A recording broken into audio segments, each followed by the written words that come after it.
UNgqongqoshe wezempilo kuzwelonke uDokotela uZweli Mkhize umemezele ukuthi bangamakhulu amabili nambili abantu asebehaqwe yigciwane iCorona. UNgqongqoshe uMkhize ukusho lokhu ngenkathi ebambe isithangami nabezindaba eBloemfontein eFree State namhlanje. Iziphathimandla zisebenza ngamandla ukuzama ukuthola abazalwana bebeze enkonzweni eBloemfontein okungenzeka ukuthi bathintane nalezi ziguli ezihaqwe yiCorona. Senyuka ngamandla isibalo sabantu asebehaqwe ubhubhane lwesifo iCorona. Kunabantu abangama-33 asebethelelekile eGauteng, abayishumi base-Western Cape kanti abayisikhombisa base-Free State. Laba bathelelekile eFree State ivakashi ezibuya phesheya kwezilwandle eMelika, ezinye ivakashi ivela kwa-Israel kanti ezinye zivela eFrance.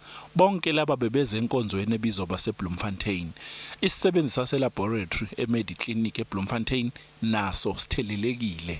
We have therefore activated a whole program of contact tracing to find the members of the church so that they will be evaluated in terms of their risk profile.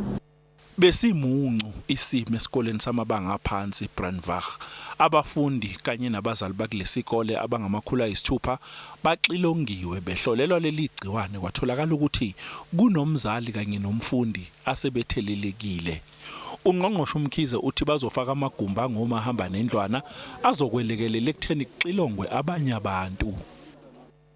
Uhulumeni waseFree State uthi wenza ngokusemandleni ukunqanda ukubhebhetheka kwaleli gciwane emjondolo e147. Umcimbi waminyaka yonke imakhufe kanye neFlowers Festival kusamisiwe.